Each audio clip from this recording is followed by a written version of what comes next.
ঘরে ঢুকে পড়বার পর নিশ্চয়ই বলা উচিত হবে না আসবো কিনা। আরাধ্যা সেন, প্রদেশ আই লাভ ইউ, তোমাকে আমি ভালোবেসে ফেলেছি। গেট আউট তো হবে এবার তুমি মিস্টার প্রদেশ, তারপরে হবে দুর্গার ব্যবস্থা। শুধু শুধু এত রাতে আসাটা তোমার উচিত হয়নি দুর্গা। আরাধ্যা সেন এখানে কি করতে এসেছিল দাদা? তার মানে ফোনে তুমি ওর গলাটা শুনেছিলে? হ্যাঁ, উনি একজন মারাত্মক মহিলা। উনি তোমার এখানে যখন এসেছে নিশ্চয়ই কোনো উদ্দেশ্য নিয়ে এসেছিল। হ্যাঁ, কিন্তু কি কারণে এসছে সেটা আমি এখনো বুঝতে পারছি না। কি বলেছে তোমায়? বলেছে যে আমার সাথে দেখা করতে এসেছিল, কিন্তু আমার কাছে ওটা কোনোভাবে বিশ্বাসযোগ্য নয়। প্রথমে অ্যাটাক হলো আমার উপরে, তারপর ওই মহিলা আমার সাথে দেখা করতে এলো, ফুলের বুকে এবং ট্রিটমেন্টের খরচ। তারপরেই বুঝতে পেরেছি, এটা অভিরূপ মুখার্জির খুব পুরনো একটা খেলা। মানে সোজা আঙুলে ঘি না উঠলে উনি এবার আঙুলটা বাঁকাবেন। আরাধ্যাকে আমার কাছে পাঠিয়েছিল আমাকে বুঝিয়ে। হ্যাঁ, আরাধ্যা সেন অভিরূপ মুখার্জির খুব শক্তিশালী একটা গুটি। উনি যখন তোমার বাড়িতে এসেছেন তার মানে নিশ্চয়ই অভিরূপ মুখার্জির মাথায় কোনো প্ল্যান ঘুরছে। স্যার, আপনার নামে একটা চিঠি আছে। চিঠি? ঠিক আছে, আপনি আসুন।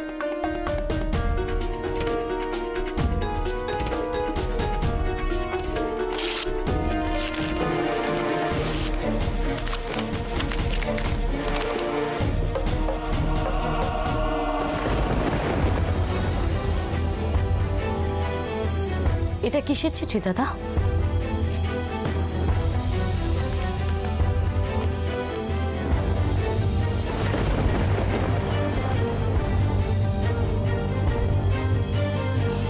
এটা তো সাসপেনশন লেটার।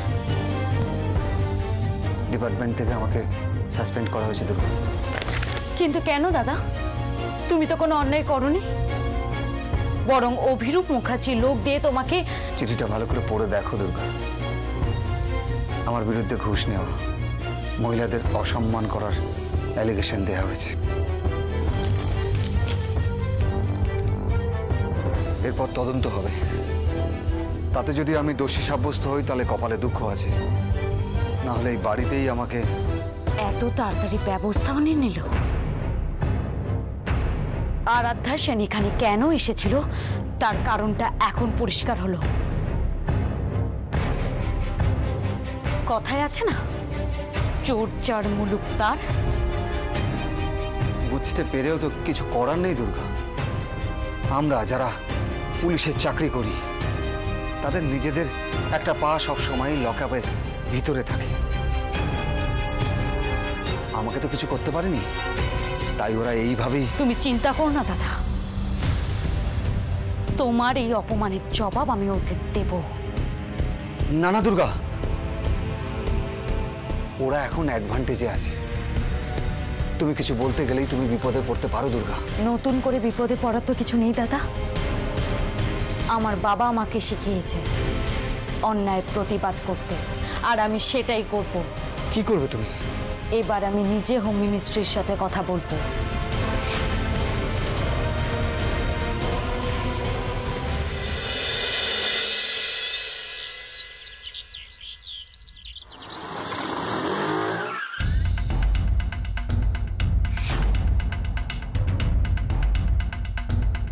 না, আপনার ফাইলটা এখনো দেখে উঠতে পারিনি। না, পেপারস যদি ওকে থাকে তাহলে অসুবিধা হওয়ার কথা নয়, আমি করে দেবো। আসবো স্যার? হ্যাঁ, সে কি, যদি এরকম কেউ বলে থাকে সে ভুল বলেছে। আমি ছাড়া কেউ পাস করাতে পারবে না, আর অথরিটি নেই। বসতে বলবো স্যার? ঠিক আছে, আমি রাখছি, পরে কথা বলছি আপনার সঙ্গে। ওকে, পাঠিয়ে দাও। Okay sir.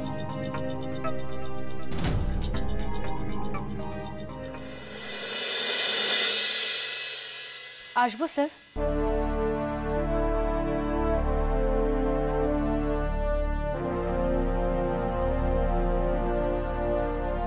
দুর্গা চক্রবর্তী, তোমায় একবার সামনাসামনি দেখবার ইচ্ছে ছিল। আজ সেই ইচ্ছে পূরণের দিন। এসো, ভেতরে এসো। ও, তুমি কিন্তু বয়সে অনেক ছোট আমার থেকে, তোমায় আমি আপনি আগে এসব বলতে পারবো না। এসো স্যার, আপনি আমায়... ভেতরে এসো, বসে কথা হবে, প্লিজ এসো এসো। আমি খুব অবাক হচ্ছি স্যার। আমি কোনো নেতা মন্ত্রীও নই, হাজার মানুষের ভিড়ে মিশে থাকা খুব সাধারণ একটা মেয়ে। আমাকে দেখে আপনার মতো একজন মানুষ এতটা খুশি হবার কারণটা আমি ঠিক... দুর্গা, হাজার মানুষের ভিড়ে মিশে থাকলেও তুমি সবার থেকে আলাদা। তুমি সাধারণ হয়েও অসাধারণ। তুমি এই ঘুণধরা সমাজের দুর্গতি নাশিনী দুর্গা। এবার বসো। কি হলো, ওভাবে কি দেখছো? আমি আশা করিনি স্যার এখানে এসে আমি এরকম কিছু শুনব। এত প্রশংসা আমার শোনার অভ্যেস নেই, তাই আপনার কথাগুলো শুনে আমার মনে হচ্ছে আপনি আমাকে উপহাস করলেন। আমার কথাগুলো বিশ্বাসযোগ্য হচ্ছে না, এটাই বলতে চাইছো তো? বিশ্বাস হওয়াটা খুব কঠিন স্যার। আপনার মতো বড় মানুষ যাদের আমি চিনি, তাদের কাছে আমি তো... আচ্ছা, সব মানুষ কি একরকম হয়? হয় না। খারাপ মানুষ যেমন আছে, তেমন ভালো মানুষ তো আছে, যারা চায় ভালো হোক। কিছু ভালো হলে তারা খুশি হয়। এই যেমন তুমি, তোমার সম্পর্কে আমি যতটুকু শুনেছি আমি খুশি হয়েছি। কোথাও আমার মনে হয়েছে আমি যা ভাবি, যা করতে চাই, সেটা তুমি এই বয়সে অনেকটা করে ফেলেছ। সাহসের সঙ্গে সত্যের পথে লড়াই করছো, অন্যায়ের বিরুদ্ধে প্রতিবাদ করছো, রুখে দাঁড়িয়েছো। আমি যেচে কিছু করিনি স্যার, আর এত সাহস আমার ছিল না। আমাকে এই সব কিছু করতে বাধ্য করা হয়েছে। আপনি যদি আমার সম্পর্কে সামান্য কিছু জেনে থাকেন, তাহলে আশা করি এটুকু বুঝতে পারবেন আমার সাথে যা যা হয়েছে, তারপরে আমার চুপ করে বসে থাকা সম্ভব ছিল না। আমরা বসে কথা বলি দুর্গা, প্লিজ।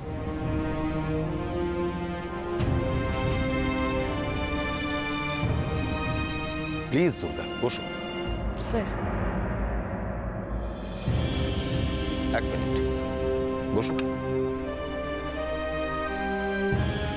এক কাপ চা পাঠিয়ে দাও। স্যার, এসবের কোনো দরকার ছিল না। আমার কথা শুনে যদি আপনি আমার কোনো হেল্প করতে পারেন, তাহলেই আমার কাছে অনেক। বেশ, বলো আমি তোমার জন্য কি করতে পারি।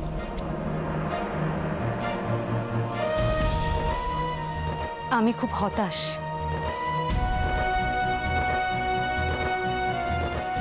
আমার চারপাশটাকে নিয়ে। আগে আমার প্রচন্ড রাগ হতো। আমি ভাবতাম আমার কাছে যদি ক্ষমতা থাকতো, তাহলে আমি সব কিছু ভেঙে গুড়িয়ে দিতাম। কিন্তু আজ এই একটা শব্দ ছাড়া আমার আর কিছুই মনে হয় না স্যার। তুমি সিস্টেম নিয়ে হতাশ, এটাই বলতে চাইছো কি? না স্যার, আমি হতাশ আমাদের চারপাশের মানুষদের নিয়ে। আমাদের চারপাশের মানুষদের মুখ আর মুখোশের খেলায় এই দেশের সব থেকে উঁচুতে বসে থাকা মানুষদের উপর আমি ভরসা হারিয়েছি স্যার। যারা সমাজের ভবিষ্যৎ তৈরি করেন, তাদের তৈরি করা অন্ধকার দেখে আমি চিন্তিত হচ্ছি স্যার। দুর্গা, তুমি একটু খুলে বলবে তুমি ঠিক আমার কাছে কি চাও? আমার মনে হয় যে বিশ্বাস ওই মানুষগুলোর উপর আমি হারিয়েছি, আপনি চাইলে সেই বিশ্বাস আমাকে ফিরিয়ে দিতে পারেন। বেশি কিছু নয়, আপনাকে আমার সামান্য কটা প্রশ্নের উত্তর দিতে হবে। দেবেন স্যার?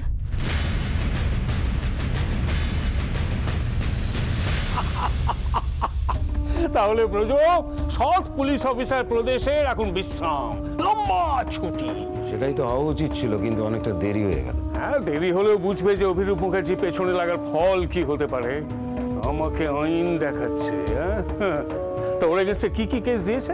অনেকগুলো ঘুষ নেওয়া, বাহ, মেয়েদের অসম্মান করা। নাজুক নাজুক। আর কি চাই? বাবা, আমার যেগুলো গুণ ও সেগুলো দোষ হয়ে গেল। এখন যা ওর ইমেজ তৈরি হয়েছে, এরপর তোর কাউকে মুখ দেখাতে পারবে বলে মনে হয় না। না না প্রচুর, এইসব লোকের আবার আত্মসম্মান বোধ একটু বেশি হয়। কদিন মুখ না দেখিয়ে থাকবে? থাকবে না, খোঁচা দিলে ঝুলে পড়বে। আত্মহত্যা করবে বলছো? সেটাই তো উচিত, ভদ্রলোকেরা তো তাই করে থাকে। হ্যাঁ, করলে খাটনি কমবে, নইলে এইসব লোককে বেশি দিন বাঁচিয়ে রাখার বিপদ আছে প্রচুর। কোনো চিন্তা করো না, প্রদেশ শেষ।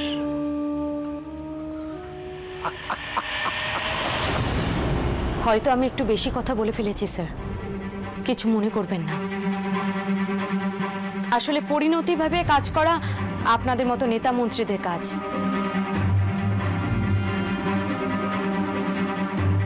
কারণ আপনারা লাভ ক্ষতির হিসেবটা খুব ভালো বোঝেন। আর কি জানো তুমি আমাদের সম্পর্কে? স্যার, আমার সবটুকু জানা থেকে শেখা। তবে হ্যাঁ, আমাদের মতো সাধারণ মানুষ প্রতিবাদ করতে জানে না, সবাই নয়, সবাই নয়। যারা ঠেকে, যারা হারায়, যাদের ক্ষতি হয়, তারা চেষ্টা করে রুখে দাঁড়ানো।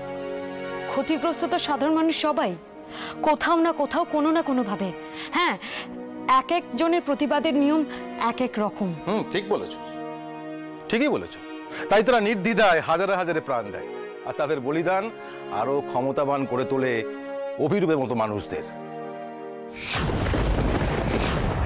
দুর্গা, তুমি অনেক কম বয়সে অনেক দেখে ফেলেছ, বুঝতে পারছো নিশ্চয়ই। এক আশ্চর্য গোলক ধাঁধা, চারপাশে সব কেমন জট পাকানো। আচ্ছা, এই অভিরূপ মুখার্জি কে? হ্যাঁ, কারা ওকে মন্ত্রী বানিয়েছে? কাঁধে সমবেত হাত ওকে শক্তি যোগাচ্ছে। কি হলো দুর্গা, বলো কারা কারা? তোমার আমার মতো সাধারণ জনতা, আম জনতা। সত্যি কথা, কিন্তু সবার চাওয়া পাওয়া তো এক নয়, তাই না? তাহলে ব্যাপারটা কি দাঁড়ালো দুর্গা? সমাজে দু ধরনের মানুষ আছে। এক, যারা শুভ শক্তির পক্ষে, যারা চায় ভালো হোক, মঙ্গল হোক। আর দুই, ভয়ই হোক বা স্বার্থের জন্যই হোক, অশুভ শক্তির উপাসক। অস্বীকার করছি না আমি। তাহলে এটাও স্বীকার করছো তো যে আমজনতার সঙ্গে মন্ত্রী আমলাদের কোনো ফারাক নেই? না না না না না, তুমি ভেবো না যে যুক্তি পাল্টা যুক্তি দিয়ে আমি কিছু প্রমাণ করার চেষ্টা করছি, না, একদম না। কিন্তু এটাই সত্যি, সবাই সমান। আর একটা কোথায় জানো, ভালো আর মন্দির। এখন জনগণের ওপর তোমার একটা বড় প্রভাব আছে। তাদের কাছে তুমি একটা বড় উদাহরণ, অন্যায়ের সামনে মাথা তুলে লড়াই করা। হ্যাঁ, তুমি কতটা জেনে বা না জেনে করছো আমি জানি না, কিন্তু তাদেরকে তুমি এক করে প্রতিবাদের সাহস জুগিয়েছো। আমি কি করেছি না করেছি সেটা নয় থাক স্যার, কিন্তু আপনার কথা যদি সত্যি হয়, সত্যিই যদি কোনো ফারাক না থাকে, তাহলে আপনিও তো আমাদের মধ্যে পড়েন। তাহলে আপনি আপনার দিক থেকে কি করেছেন? আপনার কাছে তো অনেক ক্ষমতা, সরকারি ক্ষমতা, আইন অনুযায়ী আপনি অনেক কিছু করতে পারেন। আমি আপনার কাছে জানতে চাই, আপনার কখনো মনে হয়নি আপনি আমাদের জন্য? একটু আগে তোমায় বলছিলাম না, তোমার সঙ্গে আমার এক জায়গায় মিল আছে। শুধু অভিরূপ কেন, ওদের মতো মন্ত্রী আমলাদের বিরুদ্ধে আমিও লড়তে চাই। আমিও চাই যে জায়গায় বসার যোগ্য ওরা নয়, সেখান থেকে ওদের সরাতে। আমিও এতদিন তোমারই মতো দুর্গার অপেক্ষায় রয়েছি। দুর্গা, দুর্গা, দূর থেকে খোঁচা দিয়ে বাঘসিংহকে বশ করা যায়, কিন্তু আসল কথাটা হলো দেবীকে সিংহ বাহিনী হতে হবে। আমি আপনার কথা ঠিক বুঝলাম না। দুর্গা, দুর্গা, ভালো লোকের সংখ্যা ক্রমশ কমছে, তাই আমাদের জায়গাটা ক্রমশ খারাপ হচ্ছে। তোমার মতো একজনকে আমার চাই।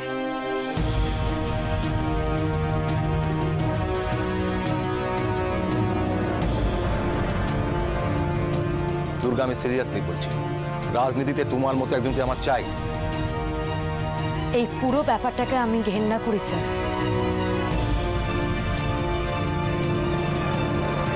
করো, তার কারণ অভিরূপ মুখার্জির মতো লোক এটার মধ্যে আছে।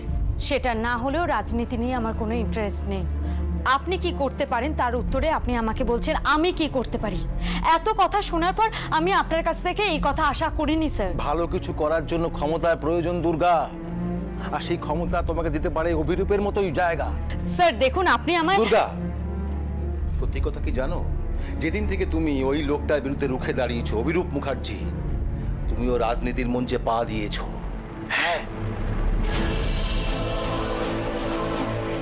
আমার কথাটা একবার ভেবে দেখো।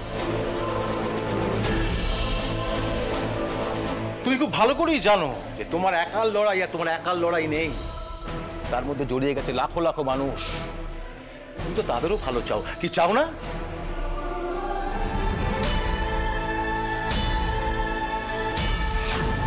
একটা অভিরূপকে মাত করলে তোমার প্রতিশোধ নেওয়াটা হয়তো হবে, তাতে কার কি উপকার হবে? ও যাবে, ওর জায়গায় আরেকজন আসবে ওরই মতো। এখানে আমাদের একজন ঠিক লোককে বসাতে হবে। আপনি নিজেকে ঠিক মনে করেন না? আপনিও তো একটা বিরাট বড় জায়গায় বসে আছেন, তাহলে আপনি কেন? এখানে আমাদের আম জনতার রায় নিতে হবে। আমি যে জায়গাতেই থাকি না কেন তার কিছু ক্ষমতা নিশ্চয়ই আছে, কিন্তু তোমার ক্ষমতা তোমার পাশে থাকা ওই মানুষেরা, যেটা আমার নেই। শুধু প্রতিশোধ নয়, তোমার স্বপ্ন সেই দিন সত্যি হবে যেদিন তুমি ওদের জন্য কিছু করতে পারবে, ভালো কিছু।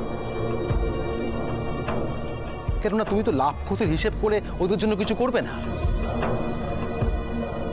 লাখো লাখো কোটি কোটি দুর্গা তাদের বাবা মা দিদির সঙ্গে নিশ্চিন্তে থাকবে যদি তোমার মতো কাউকে পাশে পায়। না না, আমি পারবো না। ভয় পাচ্ছ চ্যালেঞ্জ নিতে? স্যার আমি এত কিছু হতে চাই না স্যার, আমি পারবো না। এই হলো আসল সমস্যা। তোমরা ডাক্তার হবে, ইঞ্জিনিয়ার হবে, একটা নিরাপদ নিশ্চিন্ত জীবনের স্বপ্ন দেখবে, কিন্তু অন্যকে স্বপ্ন দেখানোর দায়িত্বটা নেবে না। কেন কেন দুর্গা? তোমরা এগিয়ে আসলে অভিরূপ মুখার্জিরা সরতে বাধ্য।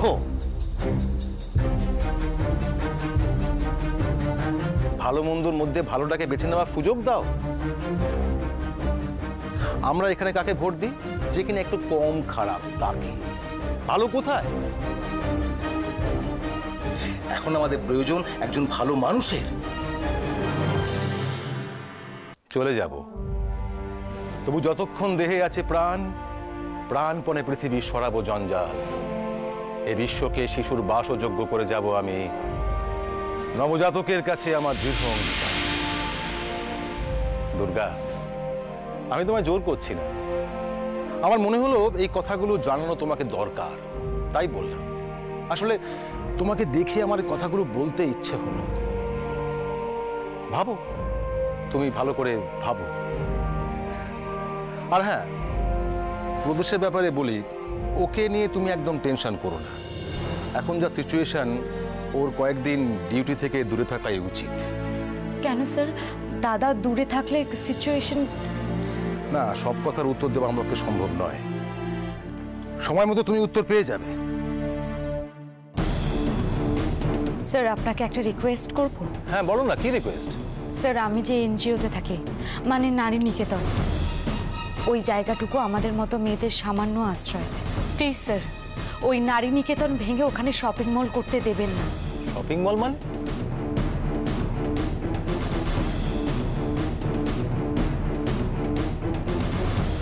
এই জমিতে এখন শপিং মল হবে, অ্যান্ড ইটস ফাইনাল। আর তোমাদের সব কটাকে এখান থেকে যদি ঘাট ধাক্কা দিয়ে বাইরে বার করতে না পারি, তাহলে আমার নাম ভবানী চৌধুরী নয়। আমাকে বলে তুমি ভালোই করেছো। চিন্তা করো না, কিছু একটা ব্যবস্থা নিশ্চয়ই হবে। এভাবে তো রাস্তা বাবা মাকে দেখায়, এভাবেই ঠিক সাহস যোগায়। উনি কি তাহলে সত্যিই এতটা ভালো? স্যার বলে ভালো, বিনয় স্যারের কাছে আজ আরেকজন এসেছে। প্রচুর কথা হচ্ছে স্যার। বলে বলো সব।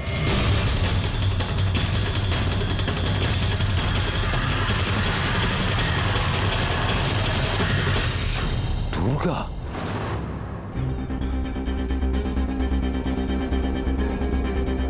দুর্গা, আমি সিরিয়াসলি বলছি, রাজনীতিতে তোমার মতো একজনকে আমার চাই।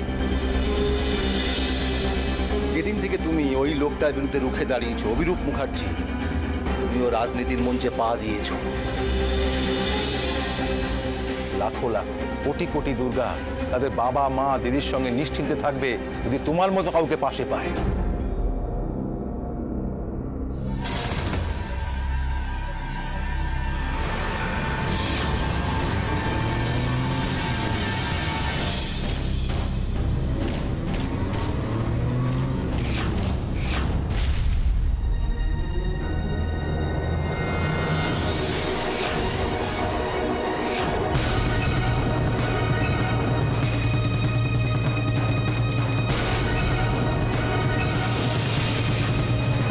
চুপচাপ আমাদের সাথে চল, গাড়ি তোর, কুইক।